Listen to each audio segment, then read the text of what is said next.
اعوذ باللہ من الشیطان الرجیم بسم اللہ الرحمن الرحیم۔ السلام علیکم ورحمۃ اللہ وبرکاتہ۔ کیسے ہیں آپ سب لوگ؟ چلیں دعا کے ساتھ شروع کرتی ہوں۔ نحمدہ ونصلی علی رسولہ الکریم، اما بعد فاعوذ باللہ من الشیطان الرجیم بسم اللہ الرحمن الرحیم۔ رب اشرح لی صدری ویسر لی امری واحلل عقدۃ من لسانی یفقہوا قولی ربی زدنی علما اللہم فقہنا فی الدین آمین یا رب العالمین۔ تو الحمدللہ رمضان بہت قریب ہے، بس فیو ڈیز رہ گئے ہیں رمضان میں آنے کے۔ وہ مہمان جس کے آنے کا ہم کو بہت پہلے سے پتہ تھا، بہت پہلے سے انتظار تھا، اور پچھلے کئی ہفتوں سے ہم اس کو ویلکم کرنے کی تیاری بھی کر رہے ہیں۔ تو اب دیکھتے ہیں کہ کیا ہے۔ رمضان کا نام سنتے ہی ویسے کیا چیز آپ لوگوں کے ذہن میں آتی ہے سب سے پہلے؟ جی ڈیفینیٹلی روزہ۔ رمضان از دا منتھ آف فاسٹنگ، تو رمضان کو شہر الصیام بھی کہتے ہیں، یعنی کہ روزے کا مہینہ۔ تو قرآن میں اللہ سبحانہ تعالیٰ نے فرمایا یا ایھا الذین آمنوا کتب علیکم الصیام کما کتب علی الذین من قبلکم لعلکم تتقون۔ اے ایمان والوں، تم پر روزے رکھنا فرض کیا گیا ہے جس طرح تم سے پہلے لوگوں پر فرض کیے گئے تھے تاکہ تم تقوی اختیار کرو۔ تو الحمدللہ ہم سب یہ جانتے ہیں کہ ایک فرض عبادت ہے رمضان کے روزے، پورے مہینے کے روزے ہم تمام عاقل بالغ مسلمان پر فرض ہیں، اور اس کی بڑی تاکید آئی ہے۔ اور تو دیکھتے ہیں کہ سیام کا لفظ جو آتا ہے، استعمال ہوتا ہے، اس کے لفظی معنی کیا ہیں؟ سیام یعنی صوم کی جمع ہے، تو اس کے لفظی معنی ہے رک جانا، یعنی طلوع فجر سے لے کر غروب آفتاب تک خود کو کھانے پینے اور جنسی خواہشات سے روک لینا۔ تو اس کا اصل مقصد کیا ہے؟ اصل مقصد تو ہم کو جو بتایا گیا وہ تقوی اختیار کرنا ہے، اور پھر یہ کہ بیسکلی تقوی اختیار کرنا کیا ہے؟ اللہ کا ڈر، اللہ کی اطاعت، فرمانبرداری، اوبیڈینٹ، کہ بس اللہ کا حکم ماننا ہے، چاہے جو بھی ہو۔ جو چیز اللہ نے حلال کی ہوئی ہیں، یعنی کھانا پینا حلال تھنگ جو ہیں، وہ سرٹن ٹائم پیریڈ کے لیے جب اللہ تعالیٰ نے کہا کہ رک جاؤ تو بس فوراً حکم کی تعمیل کی اور بس رک گئے۔ تو کہ کب کھانا ہے، کب کرنا ہے، بس اللہ کا جو حکم ہے ہم نے اس کو جو ہے مانا، کہ اللہ تعالیٰ نے حکم دے دیا ہم کو۔ قرآن کی ہی دوسری آیت میں پتہ چلتا ہے کہ طلوع فجر سے لے کے غروب آفتاب تک کھانے پینے سے رکنا۔ تو اس کی اتنی فضیلت ہے، اسی لیے اللہ تعالیٰ نے فرمایا کہ ابن آدم کا ہر عمل اس کے لیے ہے سوائے روزے کے۔ روزہ میرے لیے ہے اور میں ہی اس کی جزا دوں گا۔ تو ہم کو یہ بھی نہیں پتہ ہے کہ روزے کی جو اصل جو ریوارڈ ہے وہ کتنا ہے، کیونکہ یہ تو اللہ نے اپنے لیے رکھ دیا ہے کہ میں اس کا ایوارڈ میں خود دوں گا روزے کا۔ تو ہم کو انشاءاللہ امید ہے کہ جب ہم روزہ رکھیں تو اس نیت سے رکھیں کہ اس کی جزا صرف اللہ نے اپنے ذمے لی ہے، اس کی جزا اللہ تعالیٰ ہی دیں گے۔ تو جہاں ظاہر بات ہے، اب یہ پتہ تو چل گیا کہ یہ فرض ہے، تو فرض کیا ہے؟ ایک نیسیسری چیز ہے کرنا، اور اس کو چھوڑنا پھر جو ہے ڈیفینیٹلی گناہ شمار ہوگا اگر آپ ایک فرض کام کو نہیں کریں گے۔ حضرت ابو ہریرہ رضی اللہ عنہ سے روایت ہے کہ نبی کریم صلی اللہ علیہ وسلم نے فرمایا جو شخص رمضان کا ایک بھی روزہ بلا عذر، مطلب کوئی شرعی عذر کے بغیر چھوڑ دے، اور تو اس کی تلافی وہ ساری عمر بھی روزے رکھ کے کرتا رہے تب بھی ایک روزے کی کمی پوری نہیں ہوگی۔ تو ہم کو معلوم ہے کہ سفر میں یا اگر کوئی بیماری ہے تو اس میں روزہ چھوڑنے کی اجازت ہے، اس کا فدیہ بھی ہے، اور اس کو بعد میں روزے اپنے پورے کرنے ہیں۔ لیکن اگر کوئی شرعی عذر نہ ہو تو نہ روزہ توڑا جا سکتا ہے اور نہ روزہ چھوڑا جا سکتا ہے، کیونکہ یہ ایک فرض عبادت ہے۔ اور اگر کسی نے خدا نہ خواستہ کوئی روزہ چھوڑ دیتا ہے کوئی انسان بغیر کسی شرعی عذر کے، تو وہ اس کی تلافی ساری زندگی نہیں کر سکتا۔ اور پھر اس میں ہم دیکھتے ہیں کہ جو ہے نا، روزے کی حالت میں صرف کھانا پینا اور جنسی خواہشات کو پورے کرنے کے علاوہ اپنی زبان کے غلط استعمال سے بھی رکنا اس میں جو ہے مینشن کرتے ہیں اسکالرز، اور یہ کام جو ہے پہلے دو کاموں سے بھی زیادہ مشکل ہے۔ کیونکہ ڈیفینیٹلی آپ کھانا پینا تو انسان چھوڑ سکتا ہے، جو پتہ ہی ہے کہ چھوڑنا ہے، مگر زبان کو کنٹرول جو ہے نا وہ سب سے زیادہ مشکل ترین چیز ہے، مگر ہم کو خود پہ کنٹرول کرنا ہے، کیونکہ رسول اللہ صلی اللہ علیہ وسلم نے فرمایا جو شخص روزہ رکھ کر جھوٹ بولنا اور اس پر عمل کرنا نہ چھوڑے تو اللہ تعالیٰ کو اس سے کوئی غرض نہیں کہ وہ کھانا پینا چھوڑ دے۔ اور پھر ایک اور حدیث میں بھی پتہ چلتا ہے کہ جب کوئی روزہ رکھے تو کوئی بیہودہ بات نہ کرے اور نہ ہی لغویات کرے، یعنی لغویات پہ ہم کافی ڈیٹیل بات کر چکے ہیں کہ لغو کیا ہوتا ہے، ہر جو ہے بیکار چیز جس میں کوئی آپ فائدہ نہیں حاصل کر رہے اپنی آخرت کا، وہ لغو ہے۔ تو کوئی بھی بیہودہ لغو بات کرے، یا اگر کوئی اگر اس سے جھگڑا کرے، لڑائی کرے، تو وہ کہہ دے کہ میں روزے سے ہوں، مگر یعنی کہ اگر کوئی آپ سے جھگڑا بھی کرے تو آپ اس کو جواب نہیں دیں، جواب میں اگر آپ حق پر ہیں تو بھی آپ چپ رہیں، اس سے جھگڑا ہی نہ کریں، کوئی آرگیو نہ کریں، اور بس کیا کہہ دیں کہ میں روزے سے ہوں۔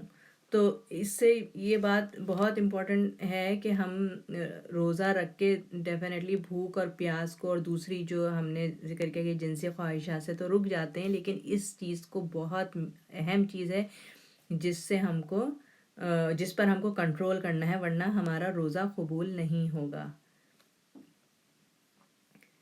پھر اس کے بعد ہم دیکھتے ہیں کہ رسول اللہ صلی اللہ علیہ وسلم فرمایا کہ جب رمضان المبارک آتا ہے تو جنت کے دروازے کھول دیے جاتے ہیں اور دوزخ کے دروازے بند کر دیے جاتے ہیں اور شیاطین کو قید کر دیا جاتا ہے۔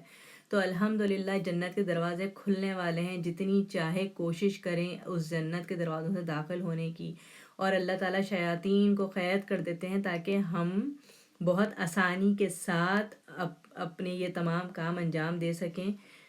اور ہم الحمدللہ نوٹس کرتے ہیں کہ رمضان کے مہینے میں ہم عام دنوں سے زیادہ ایکٹیو ہوتے ہیں، نیکیوں کی طرف دل راغب ہوتا ہے، نمازوں میں دل لگتا ہے، عبادت میں دل لگتا ہے، ایک تو ماحول بھی بنا ہوا ہوتا ہے، اور دوسرا اس کی ایک شاید بڑی وجہ یہ بھی ہے کہ شیاطین کیونکہ قید ہوتے ہیں تو ہم کو کوئی ورغلانے والا نہیں ہوتا، تو ہم زیادہ اپنی ایکٹیویٹیز کو قائم رکھ سکتے ہیں۔ پھر اس کے بعد اور کیا چیز رمضان سے کنیکٹڈ ہے؟ جی ہاں، قرآن۔ رمضان کو شہر القرآن بھی کہتے ہیں، اور قرآن میں ہی اللہ تعالیٰ نے فرمایا شہر رمضان الذی انزل فیہ القرآن، کہ رمضان وہ مہینہ ہے جس میں قرآن نازل کیا گیا۔ تو اور کیونکہ اس کو شہر القرآن کہتے ہیں، اس میں قرآن نازل ہوا، تو ہم کو اس میں کثرت کے ساتھ اس مہینے میں قرآن کی تلاوت کرنا چاہیے، مستحب ہے، پسندیدہ ہے۔ نبی کریم صلی اللہ علیہ وسلم ہر رمضان میں جبرائیل علیہ السلام کے ساتھ مل کر قرآن مجید کا دور کیا کرتے تھے، اور جس سال نبی صلی اللہ علیہ وسلم کا انتقال ہوا آخری سال آپ نے 2 دفعہ قرآن کا دور کیا۔ تو ہم کو کوشش کرنی ہے کہ ہم کثرت سے قرآن کو پڑھیں، ناظرہ تجوید کے ساتھ پڑھنے کی کوشش کریں، اور پھر جو ہے صرف ناظرہ ہی نہیں پڑھنا ہے، اس میں پھر ہم دیکھتے ہیں کہ قیام، رات میں قیام میں بھی طویل قیام کر کے اس میں قرآن پڑھنے کی بھی بڑی فضیلت ہے۔ رسول اللہ صلی اللہ علیہ وسلم کا ارشاد ہے جس شخص نے مومن ہو کر محض رب سے اجر پانے کے لیے ماہ رمضان کے روزے رکھے اور رات کو قیام کیا تو اس کے پہلے سب گناہ معاف ہو جائیں گے۔ تو الحمدللہ ہمارے پاس موقع ہے، ہمیں نماز کے ساتھ ساتھ جو ہے رات قرآن پڑھنا ہے کثرت سے، اور ہمیں اس کے ساتھ ساتھ تراویح جیسے ہم پڑھتے ہیں کثرت سے، اگر مسجد میں جا کے پڑھ سکتے ہیں تو ضرور جائیں، اس موقع سے فائدہ اٹھائیں، مسجد میں تراویحاں پڑھیں، اور اگر نہیں پڑھ سکتے ہیں تو گھر میں جتنا اگر قرآن یاد ہے تو قرآن مطلب اپنی میموری سے پڑھیں، اور اگر نہیں یاد ہے تو قرآن کھول کے بھی پڑھا جا سکتا ہے۔ تو انشاءاللہ روزے اور قیام کا اجر ہم کو پتہ چل گیا ہے کہ پہلے سب گناہ معاف ہو جاتے ہیں اگر انسان روزہ رکھے اور رات میں قیام کرے۔ اور پھر الحمدللہ اسی مہینے ایک بہت مبارک رات ہے لیلۃ القدر خیر من الف شہر، کہ وہ رات جو ہزاروں مہینوں سے بہتر ہے۔ تو ہزاروں مہینوں سے بہتر ہے، تو وہ رات کیا ہزاروں مہینوں سے بہتر ہے کہ جو شخص اس سے محروم رہا وہ ہر بھلائی سے محروم رہا۔ اس رات کی سعادت سے صرف بدنصیب کو ہی محروم کیا جاتا ہے۔ تو کوشش ہونی چاہیے کہ اس رات لیلۃ القدر جو کہ طاق راتیں ہیں یا آخری عشرہ ہے، مکمل طور پر اس کے لیے کوشش کی جائے کہ ہم اس رات کو پالیں اور اپنے لیے تمام بھلائیاں حاصل کر سکیں۔ پھر اب آتی ہے سحری کی بات۔ تو سحری کھانا باعث برکت ہے، اور بہترین سحری جو ہے وہ کھجور ہے۔ ہم کو یہ بھی ایک حدیث سے پتہ چلتا ہے۔ ہم لوگ اکثر و بیشتر صرف افطار تو کھجور سے کرتے ہیں، مگر ہم کو اکثریت کو یہ نہیں معلوم ہوتا کہ سحری میں بھی کھجور کھانا سنت ہے۔ رسول اللہ صلی اللہ علیہ وسلم نے فرمایا سحری کا کھانا بابرکت ہے، اس لیے اس کو نہ چھوڑا کرو، خواہ پانی کا ایک گھونٹ ہی پی لیا کرو۔ بے شک اللہ تعالیٰ اور فرشتے سحری کرنے والوں پر رحمت کرتے ہیں، یعنی اللہ تعالیٰ رحمت بھیجتا ہے اور فرشتے رحمت کے نزول کی دعا کرتے ہیں۔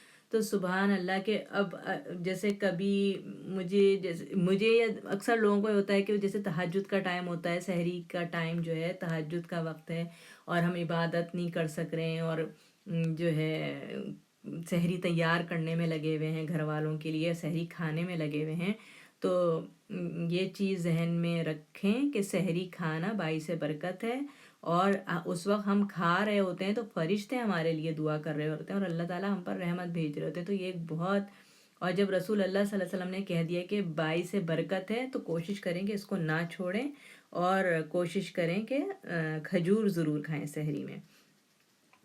پھر ہم دیکھتے ہیں کہ سحری میں جلدی کرنا، سحری میں دیر کرنا اور افطار میں جلدی کرنا اخلاق نبوت میں سے ہے۔